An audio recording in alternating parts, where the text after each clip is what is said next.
Hello, I'm Nicholas Love, Chief Executive Officer with the Color Group, and welcome to another installment of the With Love podcast. I'm joined by one of the most brilliant minds that I actually know, brilliant brand minds. Let me put some respect on this title, Mr. Phil Perkovic, Director of Brand with the Shinola company. And if you're not familiar with Shinola, it is one of the most dopest watch companies. I'm not saying that because I'm from the D, but I actually have one in possession. So, Phil, thank you very much for giving us the opportunity to be able to connect. I know it's been a Thank long you. time coming. Thank you for having me, man. I'm super excited to get into this. Yeah, same here, same here. So, no play on words in terms of the title of this particular podcast, but I got to ask you this question. Professionally speaking, what do you do the most with love? That's a great question. I love that question. Yeah, I think for me, it's like at this point, kind of in my career, it's I get the most love out of giving other people opportunity. And, it's finding kind of those small creators or those small brands or, not necessarily small, but just brands or people who haven't had their kind of opportunity yet or their chance to kind of, shine. And it's like going through that process of finding those types of brands and people and giving them the opportunity to collaborate and like using Shinola's platform to kind of elevate and tell their story.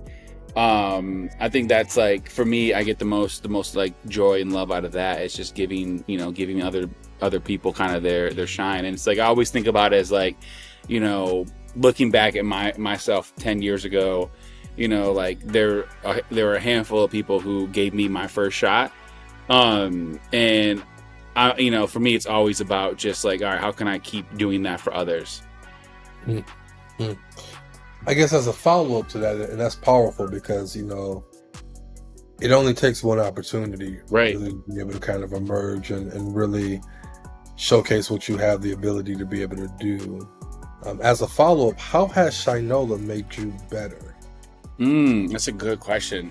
So I think for me, it's, I started at the brand about a year and a half ago, and most of my career has been agency side. So I've been able to, spend a decade plus working at some really incredible agencies. And I was brand side at Google for a bit, but Shinola, gave me, my first kind of shot brand wise. So like, here are the keys, right? And I think for me, I've been able to kind of step in and, learn a lot about, what it takes to actually grow a brand and how do you create meaningful relationships. And, I was having a conversation with a friend the other day, and another marketing friend, and he was like, yo, you guys don't sell watches, you guys sell memories. And I was like, that's powerful, because everyone's got a story, right? Like I go out and I meet so many people, and it's like, oh, I got my first Shinola watch. Like my dad gifted it to me after I graduated, or I got this big promotion and I wanted to remember it. So I bought myself a watch, or this is the watch I bought when I got married. And people hold those memories, with our brand and our products. And it's such a powerful thing.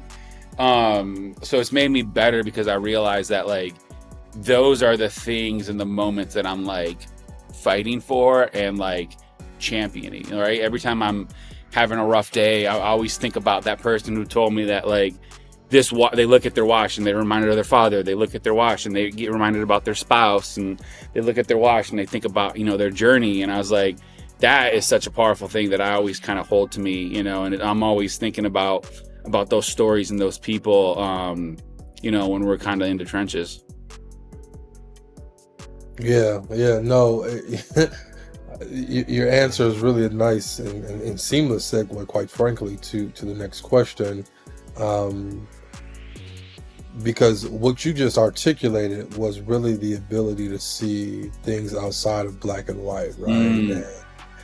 And again, no pun intended on the name of our company, but the Color Group, we pride ourselves on the ability to see and operate within the gray, to be able to offer various hues of perspectives, right? And it's very critical in today's world that all brand marketers are seeing things through the lens of cultural intelligence, audience intelligence, asset intelligence, channel intelligence, to ultimately power human intelligence.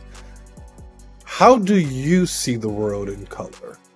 Yeah, that's a great question. Yeah, I just like, color is everything, right? Like to me, it's like the color question is kind of like the cup question, right? Is it half full, half empty, right? Right. And there's so many different ways you can answer that, so many different ways people do answer that. And I think for me, it's like, no matter what's going on, right? Like within our lives, within the world, like how you choose to perceive things is ultimately up to you, right? Like you can choose to find the peace and the love and the joy in every little moment, which is much harder to do, right? Like we're surrounded by these news cycles and social media and all this stuff that wants to just like, show us the bad, but I think, it's much harder to stay positive nowadays. So I think for me, color is about finding those moments and just always reminding yourself that like, hey, this is, regardless of what's happening in the world, like life is beautiful. We have people that love us and care for us, and vice versa. There's people we love and care for. And there's always kind of those bits of humanity that just, bring everyone together. And like, to me, color embodies that. Yeah, no, well stated. So earlier on, I talked about the importance of seeing things through the lens of cultural, audience, asset, channel, artificial. Those are some of the fundamental core tenets at the Color Group that powers our sub brand, Dope Thinkers Only. And so, with that being said, I would love to hear from you. Who is one of the dopest thinkers you know, and what makes them so dope? So I have two. And I think going back to kind of like that first thing we talked about, like I just always love talking about like people who are doing like dope stuff, and it's like one of my biggest inspirations. Like, there's two people. One, Benjamin Edgar. He's out of Chicago. He's a industrial designer. He started a company called Boxwater a long time ago, and now he started another company called the Object Company. And what he does is he just makes like the most random, coolest, like just objects, right? Like he did this thing called the ballpoint pen, which is like kind of like a big ballpoint pen, but he filled the pen with actual ballpoints. And then he like designed this like all marble hanger, and then he designed this like single cigarette holder, and then he designed this vase that looks like his face. Like he's just constantly coming up with the craziest like little like products. And they're all just so thoughtful and articulated, and he uses his kind of, industrial kind of design background to just kind of apply these like techniques to like everyday kind of random objects. So I think that is dope because he like will look at a pen and most people see it as like a writing utensil, and he goes, no, this is actually something much bigger, right?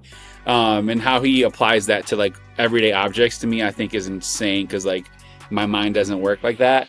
And then also out of Chicago, Joe Freshgoods is one of my biggest inspirations, and he is a big part of New Balance's kind of revival, and his whole story of going from screen printing t-shirts to working with Adidas and Nike and New Balance all in 1 year, which is like unheard of, and doing it on his own terms, right? I think he embodies Chicago, and he's pretty adamant on his story and never leaving Chicago. And he talks a lot about how people will get into these opportunities and the first thing they want to do is move to LA or move to New York.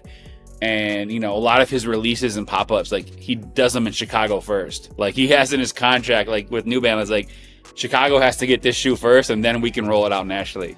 So I think to me that like the way he represents, where he's from, and the passion he has for it, and like the storytelling that he puts together with his campaigns, through that lens of Chicago and hometown love. Like, I just love and respect that. And it's a lot of the stuff that we're trying to do at Shinola too, right? With Detroit being in our backyard, and what the city's been able to do for us, and with, quite frankly, without Detroit, we wouldn't have a brand. So I get a lot of admiration and inspiration from both of those guys. Well, hopefully, he can put something together that's a little bit, customized for New Balance once the Lions beat Chicago again. Yeah, that's yeah. A whole for another day. It's one of the things that you said though I thought was interesting, which was in describing him, which was doing things on his own terms. Mhm. Right now, we've seen a big acceleration, right, of the entrepreneurship spirit for many, that is largely driven by the desire to do things on Right. their own terms, right? Because on their own terms, because of whether it might be social issues, Mhm. lack of mission, lack of purpose, racial, gender-based, right? There are a lot of different reasons that push people to really step into this idea of doing things on their own terms. And doing things on their own terms, what do you see as the biggest challenge facing today's marketer looking to do things on their own terms? Yeah. I don't want to sound like the like older millennial mad at the world type thing, but I think that I got you right here, so we good. I'm starting. I do think that there's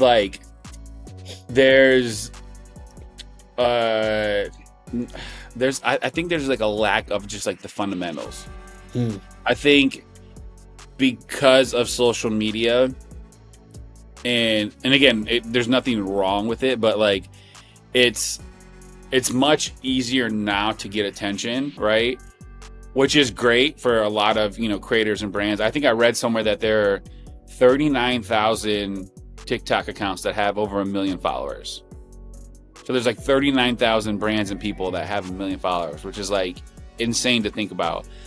But I think what the missing part is it's easier now to get attention. It's very hard to sustain it, right?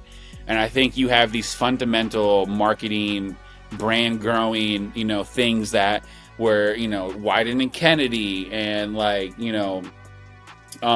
all these incredible agencies that developed brands for decades. And I think there's a kind of disconnect between, traditional brand building and marketing that people aren't taking the time to dig into. And, again, it could be because the world we live in and, the things that get attention now are much different than things that used to get attention.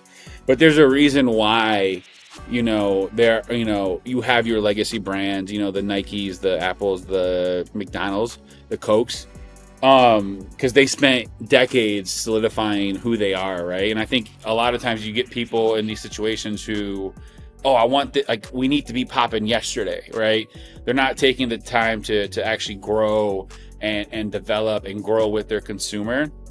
So I think there's, to me, there's always going to be this respect for the past and how things were done. And yeah, things change and the tactics change, but a lot of the philosophies are, to me, still fundamental, right? Absolutely. There's an incredible book, How Brands Grow.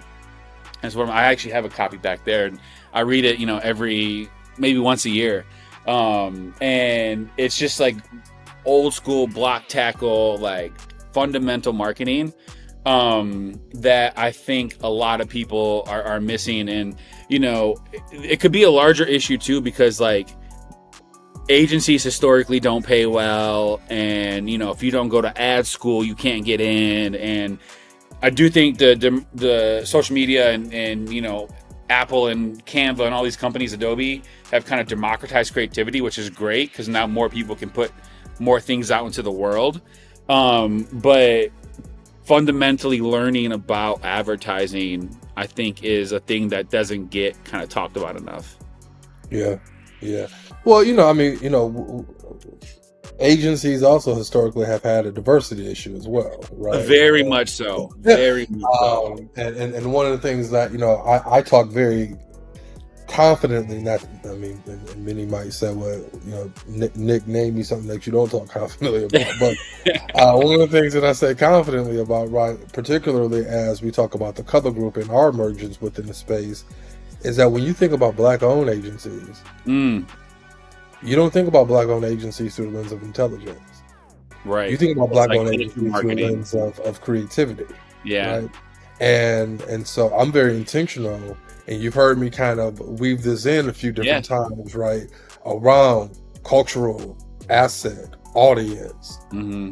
artificial to power human intelligence, and then our umbrella phrase there is dope thinkers only. And ultimately, whether it's Yep. creativity, whether it's strategy, whether it's data and analytics, whether it's market research, whether it's demand generation, right? All of those things are being powered by what? Intelligence. Yeah. Intelligence, right? And so historically, you have not heard minority owned, diverse owned, Black owned agencies leaning into that, because there Hmm. was the stigma by the old guard within the ad or advertising industry, right? That the intelligence factor was a deficiency. And so I've been very intentional, Right. right, as a challenger brand agency, right, to layer that positioning with, quite frankly, that reality. And so Yeah. it's an interesting perspective when you think about the old guard versus what's emerging. And listen, I don't disagree with you in terms of the role that artificial or social or Hmm. some of these other entities have played with regards to diluting the importance of understanding the fundamentals and really having the blocking and tackling done. Right. Um, however, let's talk about why those things were created, right? Those things were created to be able to give power and well, I'm not going to say that this was the fundamental reasons why they were created, Right. right? But one of the benefits of those things being created was giving voice to those who may have not necessarily had the 100%. opportunity, right? And we started off by saying sometimes in life all you need is what? One chance. One chance and one I always say opportunity, it's like your life is one text, DM, email away from one changing. shot. Yeah. Yeah. Yeah. Yeah. Absolutely. Yep. So Yeah. before we wrap this up, man, I gotta ask this question, these last two questions. Yes. One, what's your advice for the next generation of marketers? And then two, what is your favorite color and why? Good question. So my advice for the next generation is just do more, make more, put more stuff out into the world. I always talk to a lot of colleges and stuff, and a lot of times people come up to me after and like, oh, I have this idea and I don't know if it's ready, and it's like, ideas used to be currency, but now execution's currency, right? So I always tell people, don't show me what you've done, don't tell me what you're gonna do, right? So I think that is like the thing I always tell people: just put stuff out into the world. Like, things can't evolve until they exist, so things need to exist for them to evolve. So I think Virgil Abloh, one of my biggest inspirations, did a lecture I think at Harvard, and he talked about like, yo, if you don't leave this lecture in the next 45 minutes and like go print that t-shirt or sketch that shoe, like, that's on you, right? Like, you just need to go put stuff out into the world. And the thing that you start with is never going to be the thing that you finish with, right? So like, I'm a big advocate of just doing more things, learning on your own, and failing, and like essentially learning from those moments, and creating kind of the opportunities that you want. So I think that's like the biggest piece of advice, is like, just don't wait for anybody. Like, just go put yourself out there, fall off that bike, get back up, keep falling off, just get after it. And then my favorite color, so I think my favorite color is green. So I love green. A lot of my art in my house is green. And yeah, to me, green is just like, it's life, it's growth, it's, you know, it's earth. And yeah, I've always just been We talking we yeah. talking cash or we talking 420? I'm messing with you, buddy. It's actually as a Michigan alum, also controversial, but I just love Facts. I love green, man. It's just one of my favorite colors. It's always just something that I've like gravitated towards. So yeah, I'd say green's my favorite color. Cool. Well, listen, man, I appreciate your time, man, and certainly a big fan of what you're doing. Major fan of Shinola. Looking forward to being able to collaborate more. Certainly, you very much fit the description of what a dope thinker is. Thank you. And man, you take care, boss.